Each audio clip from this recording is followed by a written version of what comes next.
Bismillahirrahmanirrahim. Assalamualaikum warahmatullahi wabarakatuh. Alhamdulillah, wassalatu wassalamu ala rasulillah wa ala alihi wa sahbihi wa sallam tasliman katsiran wa ba'du.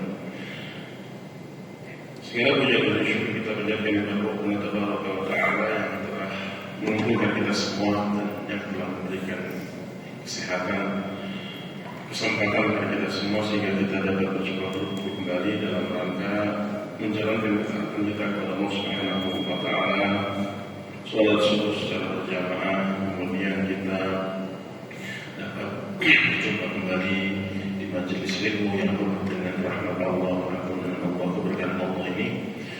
Maka ini sebuah petanda kebaikan yang besar yang Allah segerakan di dunia sebelum di akhirat kelak, di mana Allah Subhanahu wa Ta'ala memberikan kesempatan kepada kita semua untuk mendapatkan syurga Allah Subhanahu wa Ta'ala, mendapatkan rahmat Allah Subhanahu wa Ta'ala dan ampunannya. Semoga Allah Subhanahu wa Ta'ala mengistiqomahkan kepada kita semua kekuatan dan kemudahan untuk kita terus bersemangat dalam rangka mempelajari dan mengamalkan agama Allah Subhanahu wa Ta'ala yang mulia ini sampai ajal menjemput kami ya Rabbal Alamin.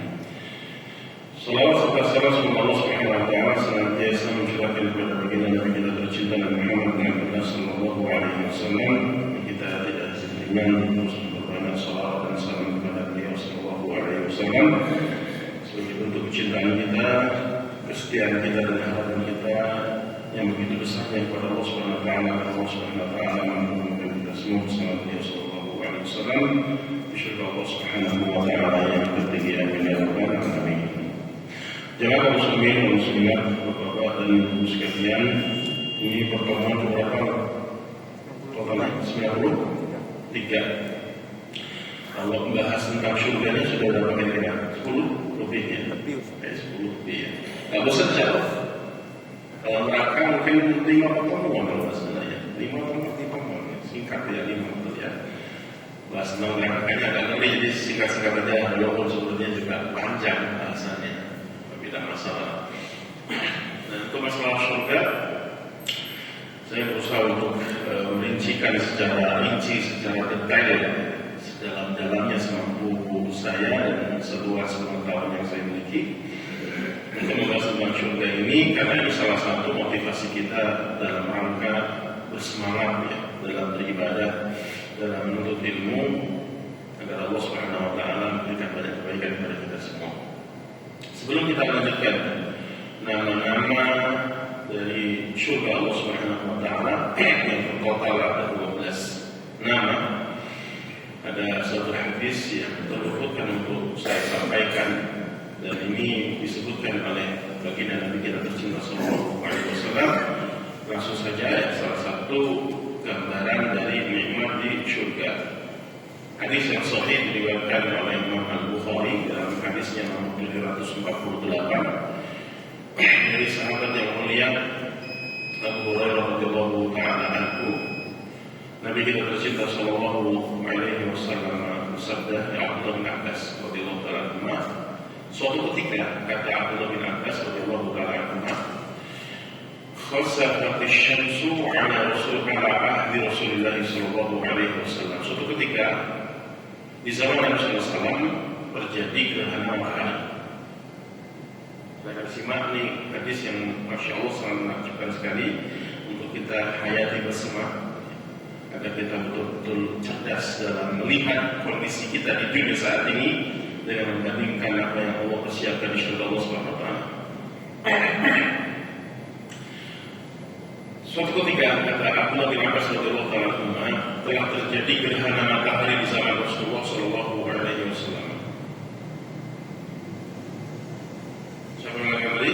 Abdullah bin Abbas radhiyallahu ta'ala anhu, telah terjadi di zaman Nabi sallallahu alaihi wasallam gerhana matahari. Oh ya, gerhana matahari ya. Kemudian setelah itu kata Abdullah bin Abbas radhiyallahu ta'ala anhu, kata beliau, sholat.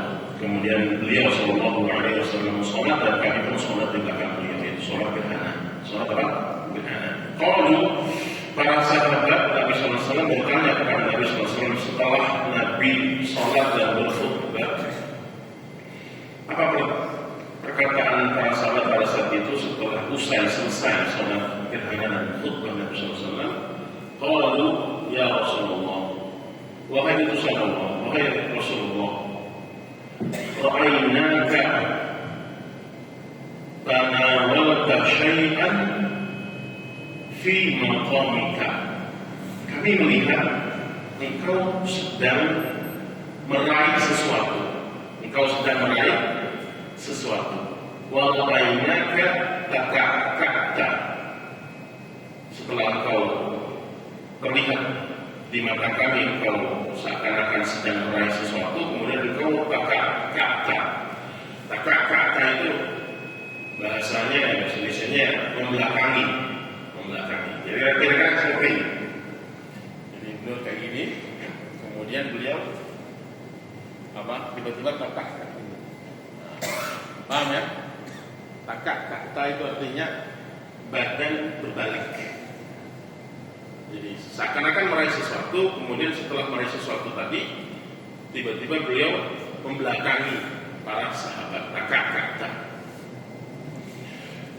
Kemudian setelah itu Rasulullah SAW menjawab, "Uritul jannata." Kata Rasulullah SAW, aku pada saat itu diperlihatkan, ditampakkan di hadapanku surga Allah Subhanahu wa Ta'ala. Jadi Nabi Muhammad SAW adalah salah satu para nabi yang diberikan keistimewaan melihat surga dan neraka secara langsung. Nah pada saat itu Nabi SAW sedang melihat surga Allah Subhanahu wa Ta'ala tampakkan. Ya.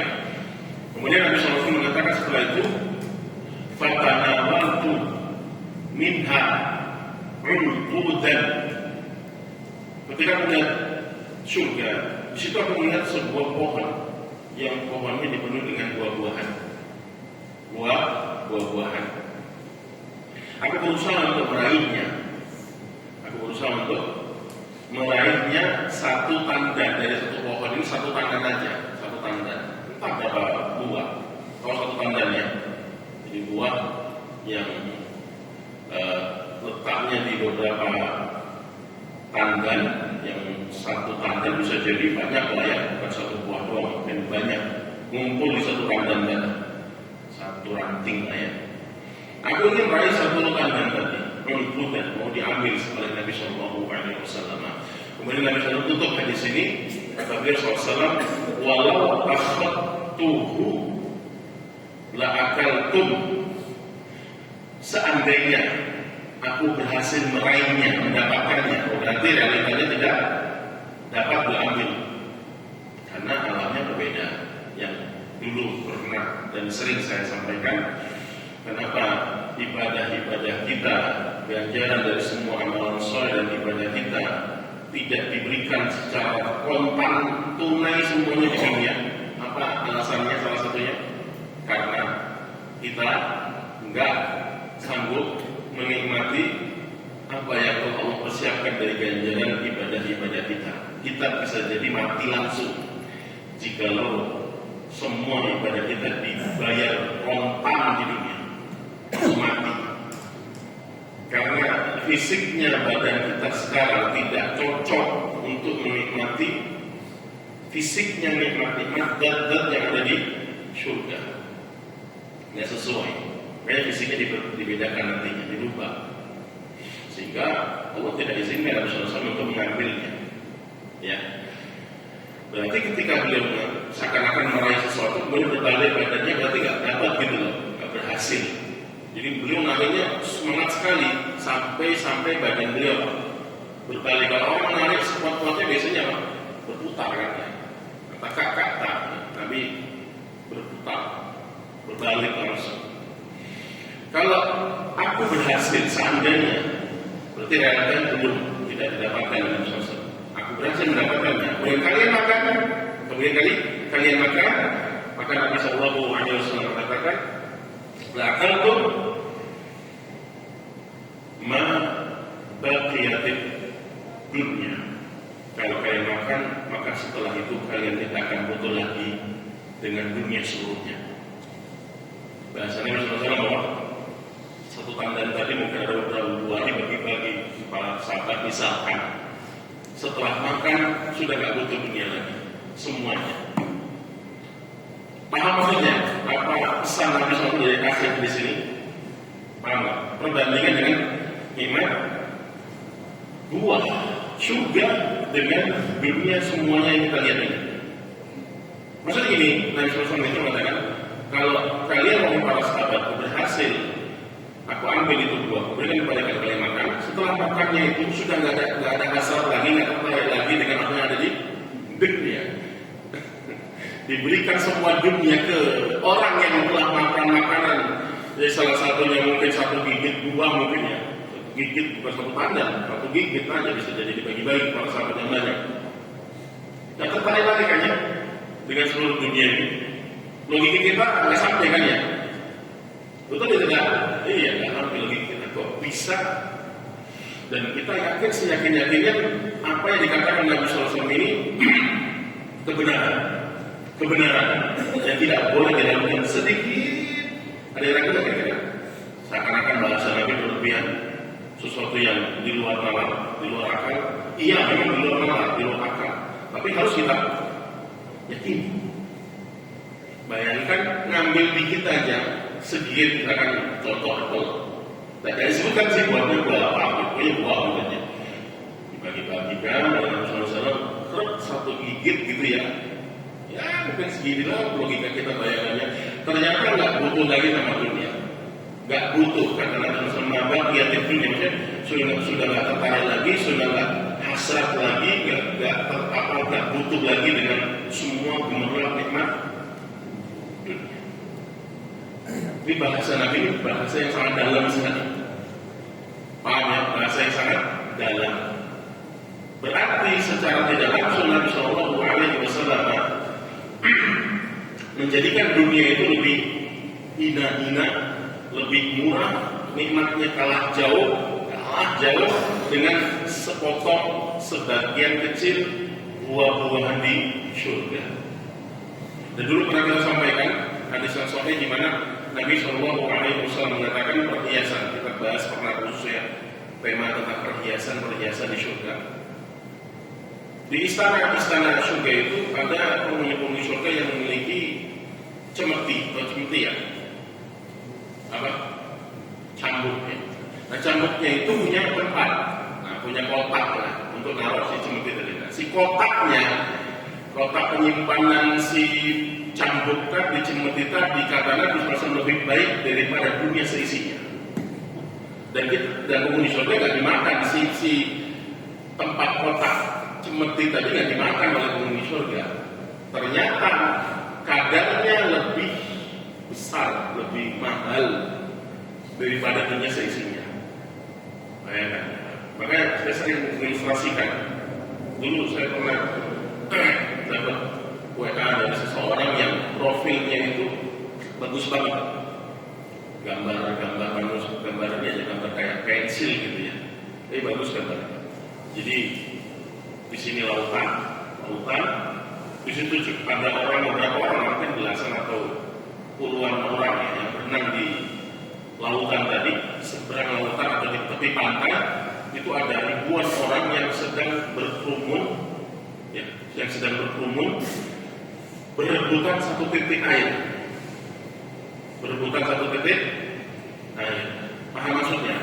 Ilustrasi dari gambaran ini, sketsa ini, apa maknanya? Paham? Walaupun air laut itu asin, dalam artian air ini banyak yang berlimpah, sungai atau apa lagi, bukan air yang asin. Yang puluhan orang tadi berenang sekendaknya, minum dari sungai tadi, minum dari lautan tadi, yang di seberangnya itu ada satu tetesnya, tetes kayak gini, satu tetes, kemudian ribuan orang, jutaan orang dibuat gambar kayak gitu, dia semua orang merebut satu tetes air tadi. Paham nggak maksudnya apa? Kita semangat semuanya gila, mabuk kepayang saja ya, ngejar dunia yang sebenarnya hakikatnya lebih murah daripada satu sayap nyamuk. Inna Allah la yastahi ayat tuliban matalan ma ba'udatan fama fawqah. Jadi nyamuk yang menjadikan perumpamaan di dalam surat Al-Baqarah 26 ini maknanya adalah segan untuk menjadikan satu ekor nyamuk ini sebagai gambaran perumpamaan untuk perbandingan dari apa yang ada di dunia ini dengan seekor sayap nyamuk. Karena dimenyebutkan secara tegas satu sayap nyamuk lebih mahal di sisi Allah SWT daripada dunia seisinya. Jadi, nah ini Nabi sampaikan di khalayak ramai kaum muslimin pada saat itu, para sahabat yang semuanya mendengar dan melihat Nabi seakan-akan meraih sesuatu. Ya, semoga di sini memotivasi kita semua untuk bersemangat menjadikan kehidupan kita ini bukan di dunia. Semuanya kita lakukan untuk kehidupan di sana. Ya boleh kita kejar dunia, karena kebutuhan kita. Tidak masalah. Kita kejar dunia kita raih semampu kita. Tapi kita jangan jadikan semuanya itu tujuan utama. Bahkan semuanya kita jadikan sebagai kendaraan kita menuju surga Allah Subhanahu wa Ta'ala. Karena banyak yang meragukan dari apa yang Allah Subhanahu wa Ta'ala dan Rasulullah SAW kabarkan tentang kehidupan akhirat, dikarenakan apa yang ada di dunia ini yang akhirnya kita semua tertipu, terlalaikan. Seakan-akan nikmat itu hanya di dunia saja, seakan-akan surga itu hanya di dunia saja. Padahal di dunia ini sebagian kecil dari nikmat yang Allah berikan dibandingkan dengan surga Allah Subhanahu wa Ta'ala. Oleh karena sebab itu Allah Subhanahu wa Ta'ala mengatakan di dalam surat Fatir ayat 5. Surat Fatir ayat 5. Allah Subhanahu wa Ta'ala katakan setelah Allah Subhanahu wa Ta'ala menyebutkan tentang atau menghibur Nabi SAW agar beliau tidak bersedih karena orang-orang Quraisy betul-betul mendustakan dakwah beliau, mengingkari beliau, menentang beliau SAW, maka Allah sebutkan di ayat yang kelima surat Fatir. Kata Allah Subhanahu wa Ta'ala, ya ayyuhan nas inna wa'dallahi haqq. Wahai manusia sekalian, sesungguhnya janji Allah itu benar. Sesungguhnya janji Allah itu benar. Terkadang dan seringkali kita lebih percaya dengan ucapan manusia, betul? Ya kan? Terkadang dan seringkali kita lebih percaya dengan janji PHP-nya manusia. Padahal belum tentu. Walaupun dia mampu dan jujur, kalau dia yang paling jujur, dia nggak khianat, dia nggak bohong. Apalagi dia berkhianat dan dia berbohong. Ini jujur, orang ini jujur, tidak pernah mengingkari janji. Kita percaya kepadanya. Padahal kemungkinan besar Allah tidak izinkan apa yang dia janjikan kepada kita. Besok pertemuan, saya akan berjanji mendatangi engkau dan memberikan bantuan kepada engkau misalnya. Jam sekian, ternyata dia kecelakaan. Dia nggak bohong, dia nggak ada niat khianat. Betul? Atau dia sakit pamit minta izin. Atau dia lupa. Dia tidak niatkan itu lupa. Janji yang dia akan tunaikan besok. Dia nggak niatkan, tiba-tiba lupa. Kita tunggu-tunggu tidak datang. Maknanya bahwasanya kita lebih jujur ya, saya juga sama. Kita semua lebih percaya terkadang dengan janji-janji orang lain. Apalagi dia jujur. Tentunya semuanya itu atas izin Allah SWT. Seharusnya kita lebih yakin akan janji Allah SWT. Ya ayyuhan nas, Allah menggunakan kata umum. Wahai manusia sekalian, bukan hanya orang beriman saja. Inna wa'dallahi haqq, sesungguhnya janji Allah itu benar. Maka setelah itu Allah sebutkan, kenapa Allah merasa perlu mengucapkan ayat ini? Karena Allah katakan berikutnya, atau alasan kenapa Allah mengucapkan ya ayuhan nasu inna wa'dallahi haq, wahai manusia sekalian, sesungguhnya janji Allah benar. Fala taghurrannakumul hayatud dunya wa la yaghurrannakum billahil ghurur. Janganlah dunia yang kalian lihat ini dapat menipu kalian, melalaikan kalian, melupakan kalian dari kenikmatan yang Allah persiapkan di akhirat. Wa la yaghurrannakum billahil ghurur.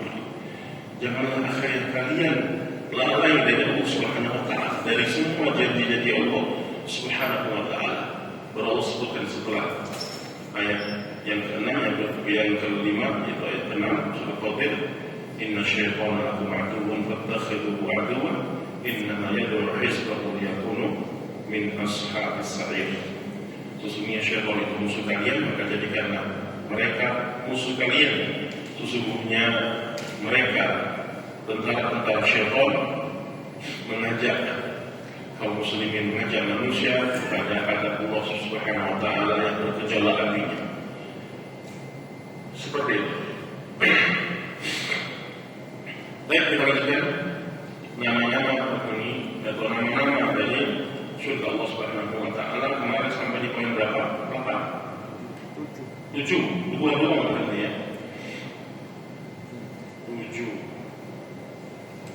Kita ulangi sedikit. Yang pertama itu surga Al-Jannah. Al-Jannah. Darussalam yang kedua. Kemudian ketiga Jannatul Khuldi, taman atau kebun yang kekal.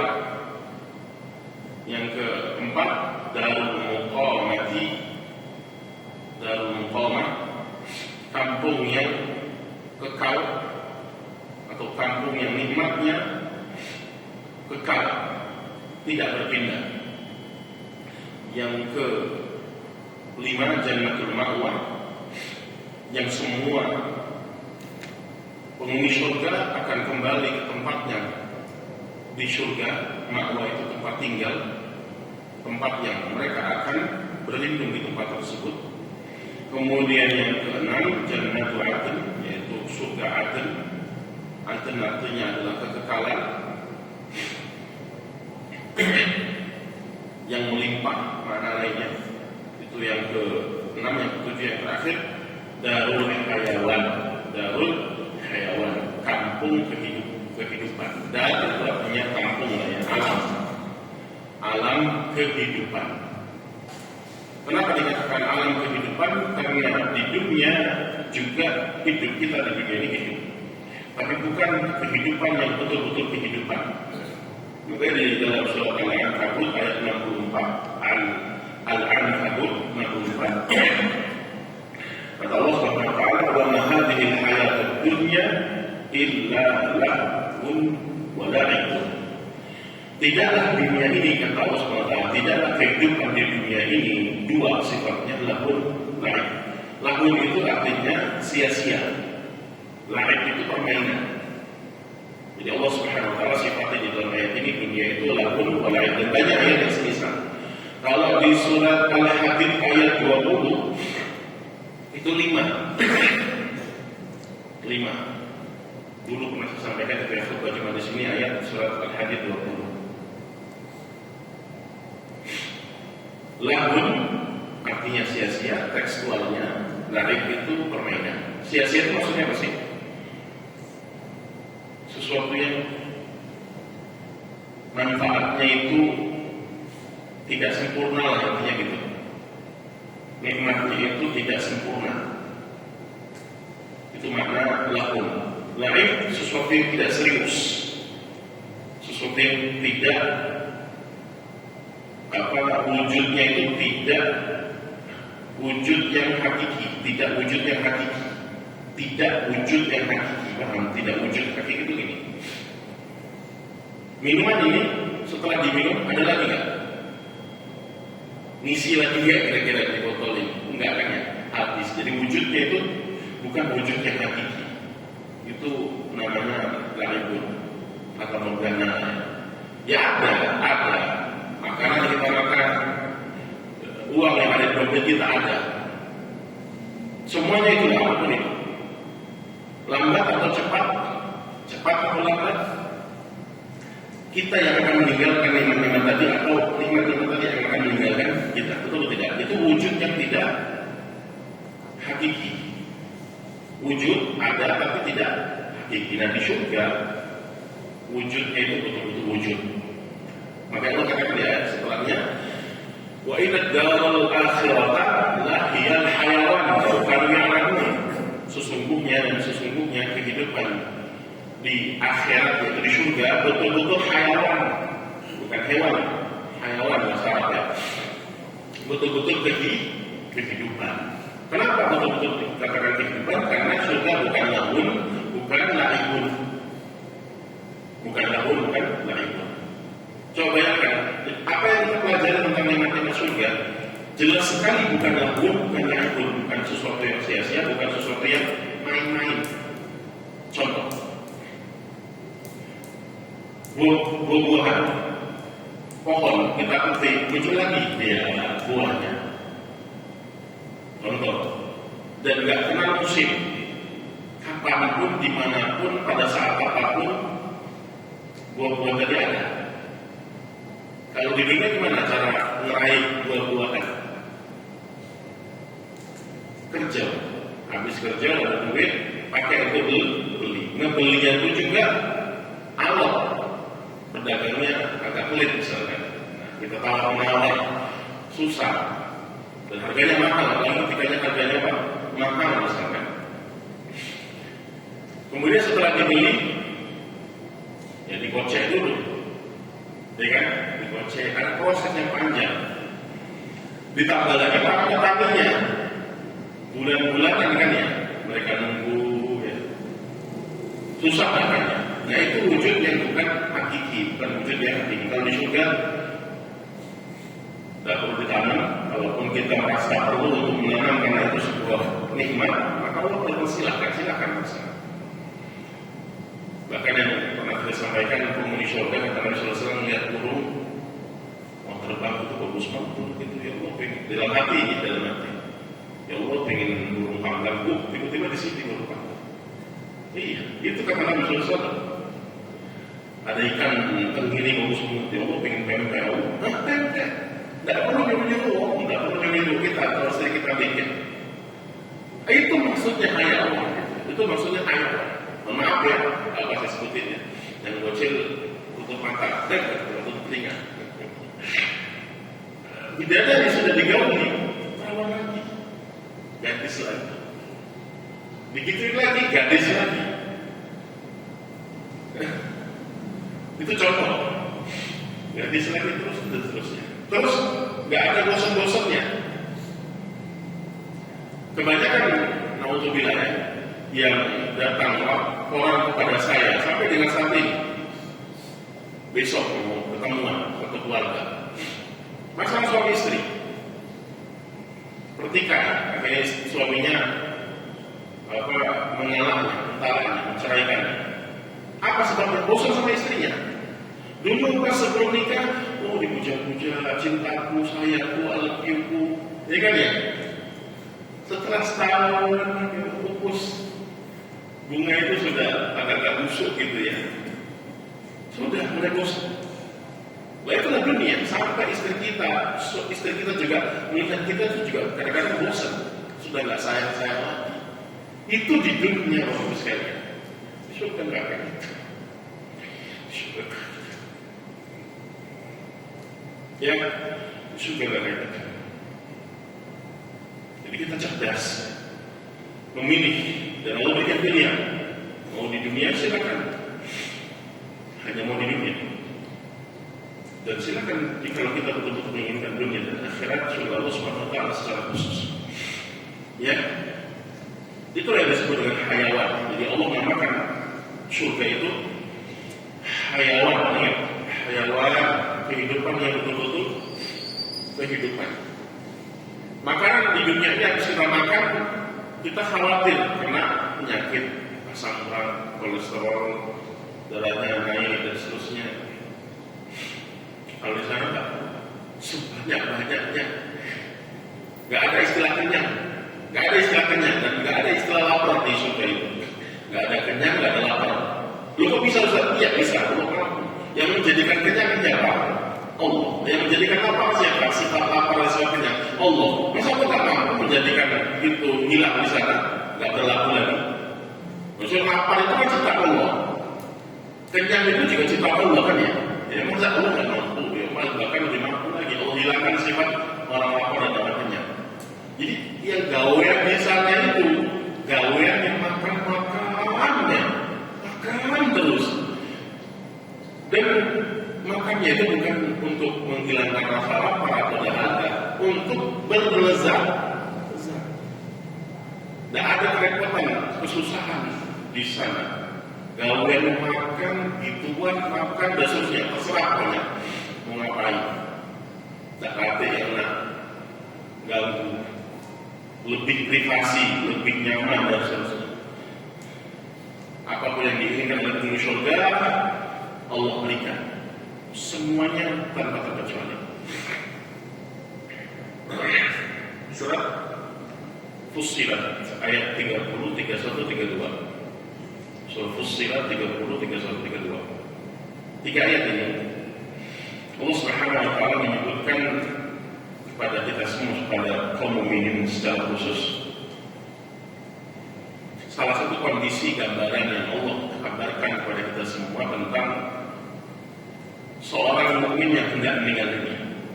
Tiga ayat ini, Fussilat 30, 31, 32, salah satu kondisi gambaran seorang mukmin ketika meninggal dunia. Semoga kita yang termasuk dari tiga ayat ini, amin ya rabbal alamin. Kata Allah SWT, innal ladzina qalu rabbuna Allah tsumma istaqamu tatanazzalu al-malaikatu alla takhafu wa la tahzanu. Kata Allah SWT, sesungguhnya ketika seseorang berkata istiqomah, Tuhan kami adalah Allah, kami bersiap setia mendeklarasikan bahwasanya Allah adalah satu-satunya zat yang kami sembah, dan mereka istiqomah, mereka betul-betul istiqomah, tidak mencampur adukan ibadah mereka dengan kesyirikan.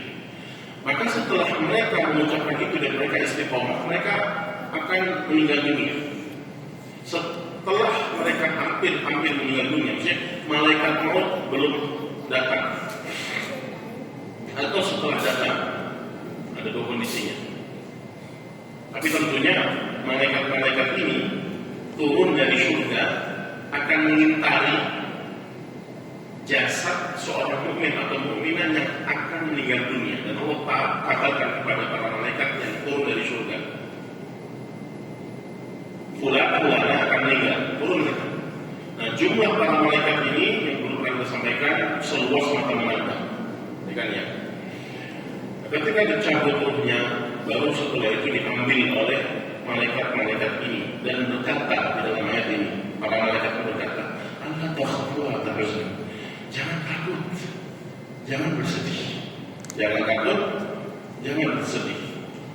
Ada yang telah kita sampaikan di dalam surah Al-Insan, kaidahnya kalau orang-orang itu di dunia tidak merasa aman, takut kepada Allah di dunia, takut kepada Allah di dunia, akibatnya ganjarannya di akhirat, di alam kubur, di alam barzakh akan diamankan dari segala macam bentuk ketakutan.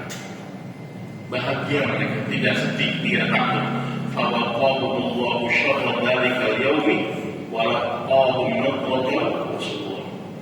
Bahagia mereka. Sebaliknya kalau dirinya itu merasa aman, nggak takut sama Allah, nah, akibatnya dia akan takut setakut-takutnya di akhirat nanti, di alam kubur. Allah tahzanu wa Allah takhafu wa la tahzanu wa abshiru bil jannati allati kuntum tu'adun. Dan berbahagialah dengan kabar gembira yang telah dijanjikan kepada engkau, syurga. Ini belum kiamat, ini belum kiamat.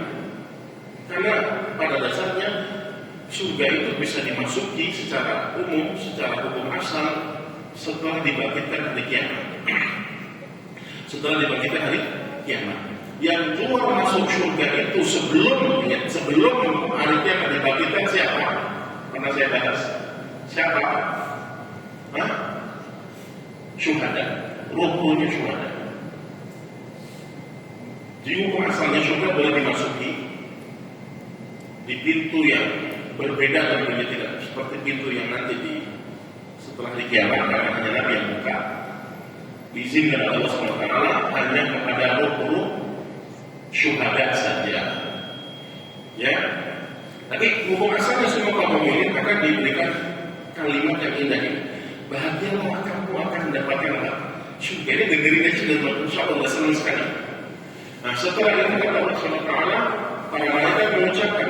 Jadi para malaikat mengucapkan, nahnu awliya'ukum fil hayatid dunya wa lakum fil hayatid dunya wa fil akhirati wa lakum fiha ma tashtahi anfusukum wa lakum fiha ma tad'un nuzulan min ghafurur rahim. Kata Allah SWT, para malaikat setelah mengatakan, kami ini para malaikat telah menjagamu, membimbingmu, mengarahkanmu atas izin Allah, atas takdir Allah di dunia dan nanti di akhirat juga. Maksudnya, jadi kita bisa ibadah, bisa dimudahkan dalam amalan soleh yang kita kerjakan, dimudahkan dalam kebaikan-kebaikan. Semuanya itu diarahkan oleh para malaikat atas kita Allah. Ingat itu. Makanya dari kami ini awliya, maksudnya kami ini pelindung engkau, kami ini pembimbing engkau di dunia. Sekarang kan sudah mematikan ya, di dunia sudah matikan ya, di dunia dan di akhirat juga. Jangan takut, kami akan jaga engkau sebagaimana kami menjaga engkau di dunia. Wafil akhir, maksudnya apa? Kami akan lindungi engkau, kami akan bahagiakan engkau, menemani engkau di kuburan. Yang kau akan mendapatkan banyak nikmat di sini. Kemudian para malaikat mensifati surga itu dua. Yang pertama, lakum fiha ma tashtahi anfusukum. Surga itu akan diberikan kepada kalian dari semua yang kalian inginkan di dalam hati-hati kalian dan dalam jiwa-jiwa kalian. Maksudnya apa? Semua yang diinginkan oleh penghuni surga sebelum diucapkan terbetik saja muncul di hadapan. Yang kedua, walaupun fiha ma tad'un, dan pula apa yang kalian ucapkan, jadi ada yang diucapkan dari semua permintaan penghuni surga dan Allah akan kabulkan pada saat itu. Langsung tunai, tanpa proses. Kalau di dunia kan butuh proses panjang. Kita niat pengen beli ini, pengen makan ini, proses. Semuanya proses. Sekalipun yang paling banyak uangnya tetap proses. Nah, menunggu proses apa yang diinginkan hati ini kan berat. Nah, di surga tidak ada. Ya, itu yang ketujuh. Yang kedelapan, Al-Firdausu. Al-Firdausu. Ingat ya, 12 poin ini, 12 poin dari nama-nama di surga ini saya rangkum. Salah satunya adalah pendapatnya Imam Ibnu Qayyim. Beliau yang mengumpulkan poin-poin ini, rahimahullah ta'ala. Jadi poin yang ke-8, surga itu disebut dengan Al-Firdaus. Banyaknya ayatnya ya, surat Al-Mu'minun 11-10, kemudian surat Al-Kahfi ayat 107, 108, dan sudah pernah kita jelaskan ayat surat Al-Kahfi ini 107. Karena telah jannatul firdausi nuzulan firdaus, ya, 100 firdaus. Nah, firdaus itu kenapa dikatakan firdaus? Kata Imam Ibnu Qayyim rahimahullahu ta'ala, ismun yuqalu ala jami'il jannati. Sebuah kata tentang bagian di surga yang dikatakan ala jami'il jannah, dari semua surga-surga. Ala jami'il jannah maknanya gini. Jadi surga itu dinamai Firdaus. Tapi Firdaus ini tempat khusus, yaitu surga yang tertinggi. Nah, yang surga tertinggi ini disebut Firdaus, yang nikmat di dalam Firdaus tadi mencakup, kata beliau, mencakup semua nikmat di tingkatan-tingkatan surga. Paham?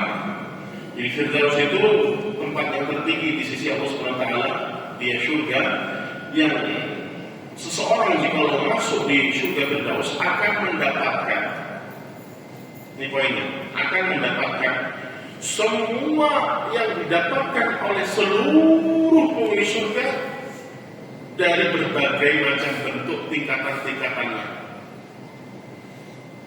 Paham nggak? Kan surga itu dari bawah ke atas, darajat. Yang paling bawah itu yang paling minimal, dalam tanda kurung, dalam tanda kutip, surganya yang paling dikit. Tapi yang paling dikit berapa? 10 dunia untuk satu orang. 10 dunia. Kita berapa dunia yang kita dapat jatah kita di sekarang ini? 1% aja nggak sampai kan ya? Satu dunia ini dibagi berapa makhluk? Nggak hitung makhluknya, saking banyaknya, saking dikitnya jatah kita dibagi makhluk-makhluk yang nggak terhitung jumlahnya. Ternyata surga yang paling bawah kan satu orang dapat 10 dunia diambil gagal. Nah, itu tingkatan terendah. Belum 2, 3, 4, 5, 6 dan seterusnya. Semuanya itu pastinya semakin ke atas semakin kecil atau semakin banyak? Semakin banyak kan ya? Semua derajat, semua tingkatan, semua kadar nikmat-nikmat di seluruh penghuni surga yang berbeda-beda tingkatannya ini dirangkum, dikumpulkan, dikasihkan yang masuk ke Firdaus. Kebayang ya? Saya tanya deh, yang paling bawahan bahagia nggak kira-kira? Sudah pernah kita sampaikan hadisnya, yang terakhir keluar dari neraka, terakhir masuk surga. Dia katakan apa dalam hadis qudsi percaya kepada Allah? Dia katakan apa? Melalui itu ahadan, aku tidak melihat orang yang paling bahagia kecuali aku. Ini yang paling bawahan ngomong apa? Surga yang paling bawahan. Nggak ada yang paling bahagia semua manusia ini kecuali aku dari aku. Apa maksudnya? Apa maksudnya? Dia merasa yang paling hebat, paling banyak. Padahal realitanya dihitung dari kuantitas kualitas. Aduh, yang di atas itu berlipat-lipat kali banding. Tapi dia menyatakan, aku yang paling bahagia. Merasa yang paling hebat, paling banyak. Padahal realitanya dihitung dari kuantitas kualitas. Aduh, yang di atas itu berlipat-lipat kali banding. Tapi dia menyatakan, aku yang paling bahagia. Itu satu tingkatan yang paling rendah. Ditambah dengan tingkatan yang lagi dikumpulkan, dikasih kok wong di Firdaus. Itu Firdaus, itu maksudnya namanya Firdaus itu kata ala jami'il jannah wa yuqalu afdaliha wa a'laha. Maka dikatakan atau makna yang lain, makna yang pertama itu kata Imam Bukhari, yang kedua dia itu yang paling utama dan yang paling tinggi, yang paling banyak kuantitasnya, kualitasnya. Ka'annahu ahabbu bihadzal ismi min ghairihi minal jinat atau janat. Nama ini nama yang paling agung, yang paling pantas untuk menggambarkan aslinya surga. Paham? Saya ulang lagi kata beliau, nama Firdaus adalah sebuah tempat di surga yang sangat-sangat ahad, sangat-sangat sesuai sekali untuk menggambarkan dan mengumpulkan semua nikmat di surga. Berarti gini Bapak sekalian peserta, dan dulu pernah sampaikan dalam hadis dari Imam Bukhari dari sahabat Abu Hurairah radhiyallahu anhu, Nabi mengatakan inna lillahi mi'ata rahmatin. Allah itu punya berapa? 100 rahmat. Dulu pernah sampaikan. Allah itu punya 100 rahmat. Bukan pembatasan yang digambarkan kepada kita 100. Dan semua yang Allah miliki tidak terbatas. Perbendaharaan Allah, kekayaan Allah tidak terbatas. Kita sepakati itu. Kemudian satu untuk alam semesta ini, satu rahmat ini diambil untuk dibagi-bagikan dan melahirkan semua alam semesta ini. Kita lihat ini. Itu berapa? Satu rahmat. Sisa berapa sisa? 99. 99 ini dibagi-bagikan di surga. Paham? Dibagi-bagikan di surga. Kemudian yang masuk Firdaus ini, surga Firdaus ini, masing-masing mereka akan diberikan 99 rahmat. Paham? Saya ulang lagi. Kata Nabi SAW, Allah punya 110 ini, maksudnya di belakangnya 10 ya, 100 ya, 100 rahmat, diambil siko, diturunkan ke bumi, kata Nabi SAW, jadilah alam semesta ini. Makanannya, minuman, semuanya satu. Sisa berapa? 99. Nah 99 ini Allah ciptakan nikmat-nikmat di surga seluruhnya. Sudah dibagi-bagikan berbeda-beda level tingkatan. Sudah. Nah, ya. Nah yang di surga Firdaus itu masing-masing mereka dikasih 99 rahmat Allah yang artinya hasil dari nikmat surga. Kebayang? Tuh di luar nalar sudah, tak perlu dibayangkan lagi, di luar khayalan. Cara bahagianya gitu loh. Kayaknya pengen cepat kesana ya. Jangan mati tapi ya mati, tapi tak boleh mati duluan. Ya kita kan pengen cepat kan ya. Dan khawatir dengan umur kita, sisa umur kita bisa jadi dalam ketaatan, bisa jadi nggak ada ketaatan, kita nggak bisa menjamin kan ya. Pengen cepat kayaknya dengan dia kayak gini kan, betul tidak? Pengen cepat. Nabi aja nggak sabaran yang menampilkan buat tadi. Tapi ada perjuangan dulu sabar gitu. Jangan malah bunuh diri dengan ya ini lah doktrin orang Khawarij, orang-orang yang ngomong itu dokternya ini. Siapa yang nggak semangat itu? Tapi nggak sedetail kita yang kita jelaskan penting surga, bidadari, nikmat begitu doang Ustaz. Nggak sedetail kita. Nah kita detailkan dalil-dalilnya yang kita sebutkan, kita tidak tutup-tutupi, kita sampaikan semua. Pasti lebih pengen cepat kesananya. Iya, tapi ya harus ada fase yang kita lewati dan ini takdir Allah SWT harus kita lewati.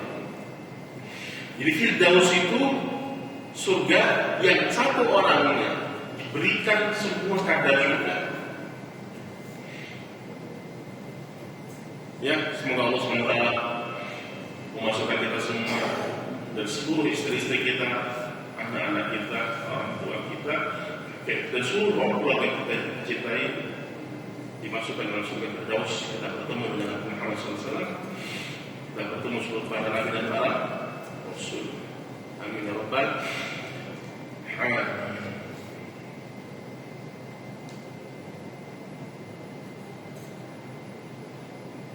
Jadi surga Firdaus, saya ulang lagi, ada 3 makna yang disebutkan Imam Qayyim. Pertama adalah untuk menggambarkan semua nikmat di surga dikumpulkan jadi satu, dan dia yang paling utama, paling tinggi. Paling utama dan paling tinggi. Oh 2 aja. Yang ketiga itu kalimat ketiga itu kesimpulan saja.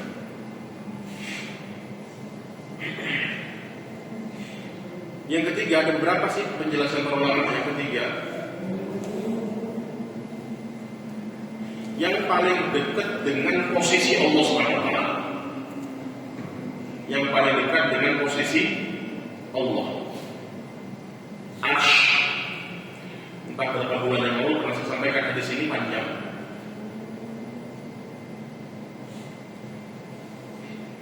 Ketika Nabi SAW menyebutkan surga Firdaus itu ada 100 tingkatan khusus untuk mujahidin, yaitu orang-orang yang berjihad, berjuang di jalan Allah SWT.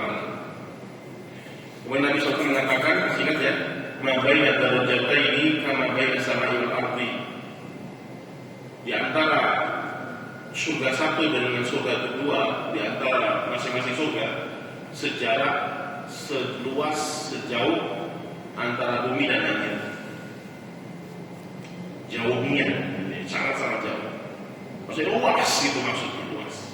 Dan itu masing-masing surga antara satu dengan yang lainnya seperti antara bumi dan langit sekarang. Jauhnya berapa? Nggak bisa kita kira. Orang NASA pun yang paling hebat, alat mereka yang paling canggih belum sampai dengan saat ini berhasil menemukan titik terakhir langit sampai dengan saat ini. Dan mustahil Allah sudah ancam, ya ma'syaral jinni wal insi ini istata'tum an tanfudu min aqtaris samawati wal ardi fanfudu. Allah sudah tidak mungkin kalian bisa tembus itu bumi dan langit. Jauh banget dan luas sekali. Nah, setelah itu kata Allah, fa idza sa'altumullaha fas'aluhu al-firdausa. Kalau minta sama Allah jangan lupa, ya Allah masuk ke dalam surga Firdaus. Dari perintah secara khusus minta kepada Allah surga Firdaus. Walaupun kita merasa kayaknya nggak kaya, ada perasaan seperti itu. Karena yang punya Firdaus itu aslinya para nabi. Kita tahu suara kita kurang, bolong-bolong, apalagi kurang khusyuk, kurang keikhlasannya, masih malas-malas. Tetap Nabi perintahkan minta sama Allah surga Firdaus. Jangan pesimis gitu. Jangan. Kata Nabi SAW, "Fa'innahu awsatu al-jannati." Karena surga Firdaus itu surga yang paling afdal, paling tinggi. Wa a'lal jannati, yang paling tinggi, paling utama. Allahu fawqahu arsyur rahman. Di atasnya itu terlihat singgasana kerajaan Allah. Wa minhu tafajjaru anharil jannati. Dari Firdaus ngalirlah air dari surga Firdaus ke seluruh surga. Jadi bayangkan di sumber air aslinya di surga itu seluruhnya sumbernya di mana? Firdaus. Ini Nabi yang bilang kepada saya. Dan jarak di antara surga Firdaus dengan Allah sangat-sangat dekat sekali.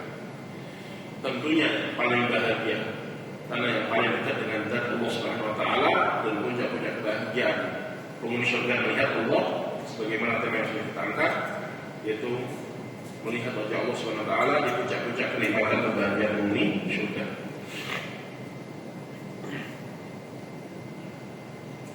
Jadi ada waktu ya?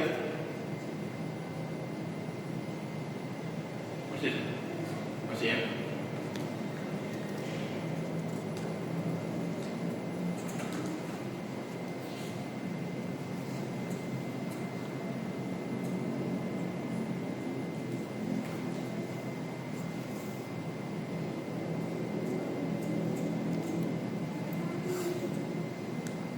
Sini banyak tulisan diperjelas tentang Firdaus. Intinya itulah kesimpulannya ya. Intinya itu tiga kesimpulan itu. Jadi semua air yang mengalir di surga, sungai-sungai berangkat dari surga Firdaus. Masya Allah ya. Semangat sama ya, selain ibadah ya. Ya semangat, terus semangat. Semangat di diri ini dan keluarga yang kita cintai, jangan sampai kita berbelok di akhirat nanti tiba-tiba nggak sampai ke surga, jangan sampai ya. Yang ke-9, Jannatun Na'im, surga yang dipenuhi, diliputi dengan kenikmatan-kenikmatan. Jannat sudah pernah kita sampaikan, kebun ya secara bahasa, kebun yang sangat rimbun. Yang disebutkan di poin ke-9 ini surga kebun yang na'im. Na'im betul-betul. Na'im itu artinya sirah mubalaghah di dalam bahasa Arab. Sebuah kosakata yang menyebutkan hiperbolanya makna. Jadi sifat dari sebuah kata ini dengan pola fa'il atau na'im itu maknanya adalah hiperbola. Apa hiperbola itu? Absolut lah. Apa sesuatu yang lebih. Jadi nikmatnya itu nggak kehitung, nggak kebayang. Makanya disebut na'im. Di dalam surat Luqman ayat 8, innal ladzina amanu wa 'amilus shalihati lahum jannatun na'im. Jannatun na'im. Al-Imam Ibnu Qayyim menyebutkan makna na'im jannatun na'im ini artinya adalah hadza aidan ismun jami'un li jami'il jannati lima tadammanathu min al-anwa'i allati yutana'amu biha min al-ma'kuli wal mashrubi wal malbusi was-suwari wa ra'ihati thayyibati. Jadi na'im, dikatakan na'im di surga itu na'im adalah kata beliau semua nikmat di surga akan diliputi, semuanya diliputi Di setiap sisi, di setiap tempat, semuanya nikmat, semuanya nikmat. Wa idza ra'aita thamma ra'aita Indonesia, wa idza ra'aita thamma ra'aita na'iman wa mulkan kabira. Sudah kita bahas ayat ini kan ya. Wa idza ra'aita thamma ra'aita na'iman. Wahai Muhammad SAW, jikalau engkau melihat di sisi sana, di sisi situ, di sisi sini, semua penjuru, engkau akan melihat semuanya nikmat. Jadi kata Imam Qayyim, kenapa surga dikatakan jangan main? Karena setiap titik itu nikmat, setiap titik itu membahagiakan, berlezat-lezat penghuninya. Kalau di dunia pasti kita bandingkan ya, apa yang Allah sebutkan tentang gambaran di surga, dunia kayak apa? Sama nggak? Coba. Apakah setiap titik di dunia ini nikmat? Apakah setiap kondisi di dunia ini nikmat? Membahagiakan penghuni dunia? Enggak kan ya, setuju ya? Punya rumah bagus, ketika sebulan, 2 bulan, 3 bulan, setahun, 2 tahun, 3 tahun, ada yang propos, kotor, apalagi sawah-sawah, apalagi apapun itulah, ada bakteri yang membahayakan, ada racun, ada kotoran-kotoran, bau yang nggak sedap, yang nggak enak, sampah. Ya ada, dunia ini kelihatan nikmat itu banyak. Bahkan si nikmat itu sendiri akan berubah menjadi sesuatu yang tidak mengenakan. Contoh, yang baru beli mobil, aduh, ada lecet sedikit, aduh sedih kan ya. Disenggol dikit oleh mobil di jalan atau motor di jalan, marah besar, wah, semangat. Padahal cuma berat sedikit gitu doang. Makanya dicat ulang berdampak. Makanya mobil itu bahagia, sesuatu yang nikmat, membahagiakan kita ketika kita melihat mobil. Tapi diliputi sesuatu yang menyakitkan juga, betul kan ya? Nanti ganti bagian ini, ada rusak, patah dan seterusnya, kan sedih kan, keluar 1 juta, 2 juta, ini. Jadi sekalipun nikmat itu terlihat nikmat di dunia ini, bakalan akan terlihat menyedihkan, bakalan akan terlihat menyedihkan. Di surga nggak seperti itu. Itulah disebut dengan naim. Naim, semua sisi di kehidupan di surga enak dilihat, membahagiakan. Yutana'am katanya. Yutana'am katanya berhasil membuat penghuni surga senang, bahagia, senang. Lihat itu, lihat ini, lihat itu, lihat ini, senang. Sampai kata pun senang terus. Ada yang ada kayak gitu ya. Kita kayak dibawa, pembahasan kajian kita dibawa ke sebuah alam yang gak kita ketemukan gitu ya di dunia ini. Ya kita pengen banget ke situ, betul nggak? Ada hasil seperti itu. Jadi kadang-kadang kita masuk di sebuah alam yang alam itu nggak ada di sini, tapi kepengen kita ke sana dan kita yakin itu ada. Kata beliau, makanannya, minumannya, pakaiannya, kondisi-kondisinya, kondisi-kondisinya, titik-titiknya, bagian-bagiannya, areanya, udaranya, cuacanya, thayyibah yang sangat bagus, wal mandharil bahja atau bahij itu seperti taman-taman yang indah, wal masakini wasi'ati, tempat-tempat yang luas. Di tempat-tempat itu sangat luas kan? Yang pernah kita sampaikan hadis Abu Nu'aym yang diriwayatkan oleh Ibnu Katsir.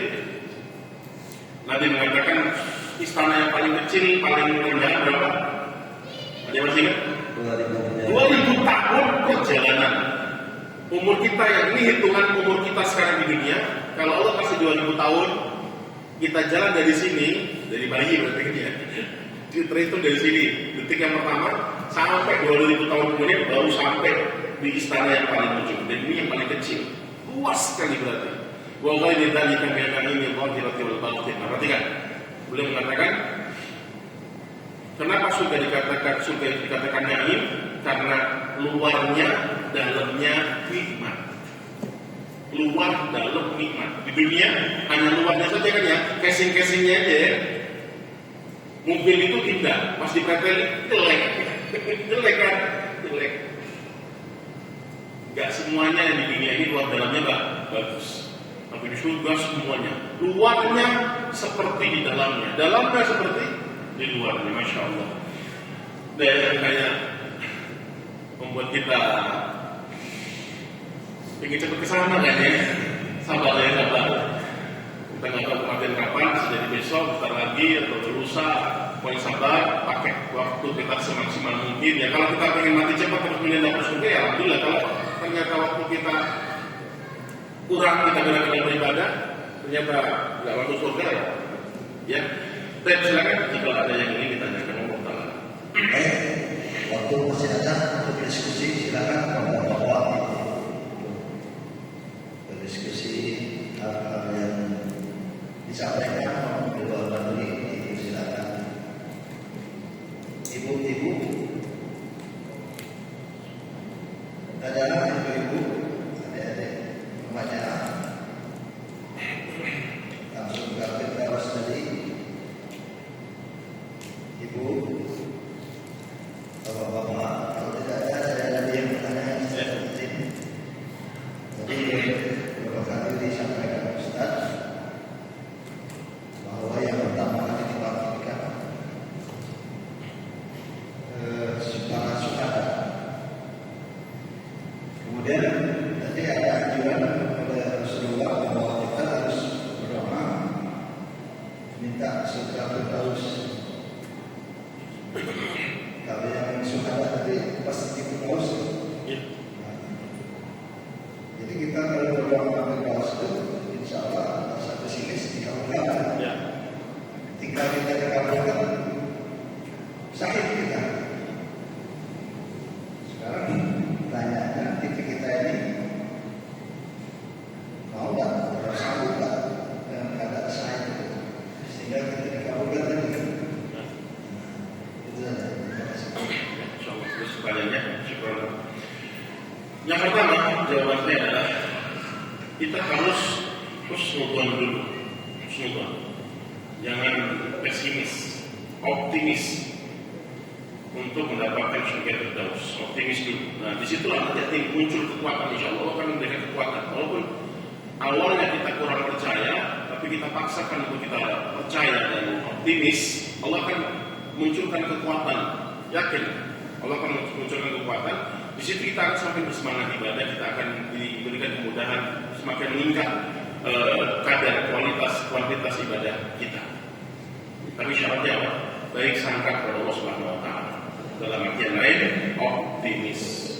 Ya, yang kedua, syuhada itu sudah pernah saya janjikan, insya Allah Taala kalau nggak lupa atau mengingatkan, akan kita bahas secara khusus gelar syuhada atau ada 18 cara, 18 kurang daripada itu, kira-kira belasan apa seorang bisa mendapatkan mati syahid. Ada 18. Maksudnya Nabi pernah bertanya kepada para sahabatnya, nanti saya sampaikan di situ, bahwasanya kesimpulannya adalah mati syahid itu bukan hanya mati di medan peperangan. Bukan hanya itu. Banyak, ada 18 sekian. Insya Allah saya akan sebutkan satu demi satu. Yang terakhir jawaban saya, walaupun kita belum bisa memastikan kita mati syahid atau tidak, terus kita masih belum bisa mengetahui cara-cara yang banyak untuk mendapatkan gelar syahid ini, setidak-tidaknya ada niatan di dalam hati kita, berdoa agar kita bisa mati syahid atau husnul khotimah. Jadi husnul khotimah dan mati syahid itu dua kata yang berkaitan. Masih ada niatan di dalam hati kita, jujur kepingin mati syahid, kepingin husnul khotimah. Niat itulah, walaupun kita masih belum tahu seperti apa realitanya, caranya bagaimana, intinya niat dulu di dalam hati kita. Mudah sekali niat ini, kita paksakan. Ya Allah, ingin mati syahid, ya Allah, aku ingin husnul khotimah. Berangkat dari sini, insya Allah Allah akan memberikan kita gelar yang mulia ini. Kita masuk kuburan, badan kita masih di kuburan, insya Allah kita terbang di bawah burung hijau untuk keluar masuk surga.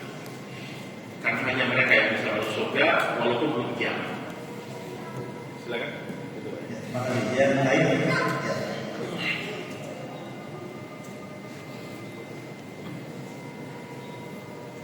Assalamualaikum warahmatullahi wabarakatuh. Waalaikumsalam. Izin bertanya Pak Ustaz, selain manusia, siapa lagi nanti makhluk yang akan juga menjadi penghuni surga atau neraka? Terutama yang mungkin ada di dunia, mungkin seperti jin. Siapa Pak Ustaz? Apa penjelasannya? Baik, Bapak sebenarnya